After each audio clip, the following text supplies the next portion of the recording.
नमस्कार, मैं आशुतोष जोशी और आप देख रहे हैं न्यूज़ 18। बंगाल के सियासी रण क्षेत्र से इस वक्त की सबसे बड़ी और सनसनीखेज खबर आ रही है।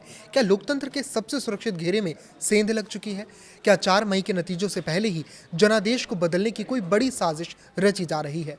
एक तरफ कोलकाता की सड़कों पर मुख्यमंत्री ममता बनर्जी का हाई वोल्टेज ड्रामा चला, तो दूसरी तरफ बर्धमान के एक स्ट्रांग रूम की दीवार को फांदकर मतदान पेटी तक पहुंचने की कोशिश की गई है।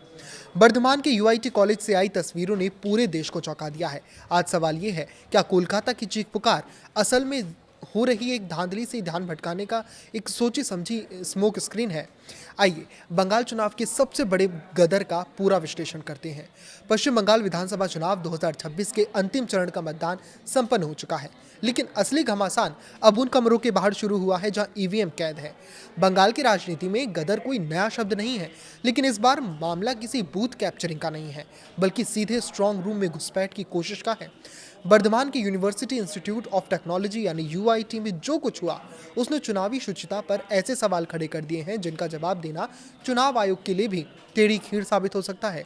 बर्धमान का ये यूआईटी कॉलेज परिसर फिलहाल एक अभेद्य किले की तरह होना चाहिए था, क्योंकि यहाँ बर्धमान उत्तर, बर्धमान दक्षिण, गलसी, औसग्राम और भातर जैसी 5 बेहद संवेदनशील विधानसभा सीटों की किस्मत बंद है। लेकिन बीजेपी उम्मीदवार संजय दास के एक आरोप ने सुरक्षा के दावों की धज्जियां उड़ा दी हैं।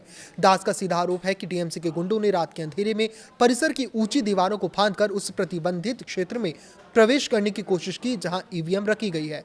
सवाल उठता है, क्या एक आम राजनीतिक कार्यकर्ता या सामाजिक तत्व को आधी रात के बाद एक हाई सिक्योरिटी जोन की दीवार फांदने की जरूरत आखिर क्यों पड़ी? क्या यह महज एक इत्तेफाक था या फिर जनादेश की चोरी का कोई ब्लूप्रिंट?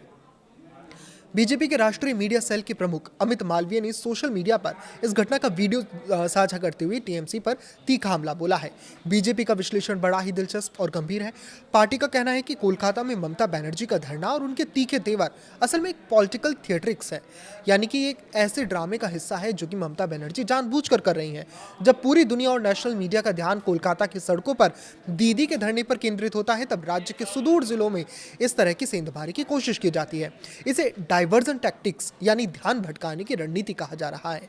बीजेपी का तर्क है कि जब मीडिया हेडलाइंस कोलकाता के ड्रामे में उलझी होती हैं, तब स्थानीय स्तर पर चुनावी मशीनरी को प्रभावित करने का खेल खेला जाता है। संजय दास के मुताबिक प्रशासन तब हरकत में आया जब बीजेपी कार्यकर्ताओं ने खुद मोर्चा संभाला और घुसपैठियों को चुनौती दी। इस घटना के बाद से बर्धमान में माहौल बेहद तनावपूर्ण हो गया है। भारी संख्या में बीजेपी कार्यकर्ता स्ट्रांग रूम के बाहर पहरा दे रहे हैं। ये स्थिति दर्शाती है कि मतदाताओं और उम्मीदवारों का चुनावी प्रक्रिया पर विश्वास किस कदर डगमगा गया है। अमित मालवीय ने इसे टीएमसी की हताशा और घबराहट का संकेत बताया, तो उनका कहना है कि सत्ताधारी दल को जमीन खिसकती नजर आ रही है, इसीलिए अब पिछले दरवाजे से परिणामों को प्रभावित करने की नाकाम कोशिशें की जा रही हैं। यूआईटी परिसर में रखी गई ये 5 सीटें इस बार सत्ता विरोधी लहर यानी एंटी इनकम्बेंसी का केंद्र मानी जा रही है।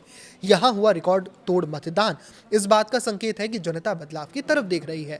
ऐसे में स्ट्रांग रूम के पास किसी भी संदिग्ध गतिविधि का होना संदेह को गहरा देता है। हालांकि स्थानीय प्रशासन और चुनाव पर्यवेक्षक सुरक्षा के चाक चौबंद होने का दावा कर रहे हैं, लेकिन बीजेपी इन आश्वासनों को मानने को तैयार नहीं है। निष्कर्ष ये है कि बंगाल में इस बार की लड़ाई सिर्फ मतों की नहीं, बल्कि उन मतों की सुरक्षा की भी है। 4 मई की मतगणना तक बंगाल में शांति और विश्वास की बहाली एक बड़ी चुनौती बनी रहेगी।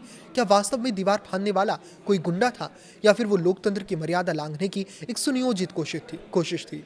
ये तो जांच का विषय है, लेकिन इतना तय है कि बर्धमान की इस घटना ने कोलकाता के धरने के पीछे की क्रोनोलॉजी पर बड़े सवाल खड़े कर दिए हैं।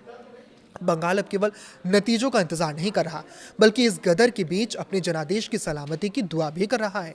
इस पर आपकी क्या राय है, हमें कमेंट करके जरूर बताएं। लाइक करें, शेयर करें और इसी तरह जुड़े रहें। नमस्कार।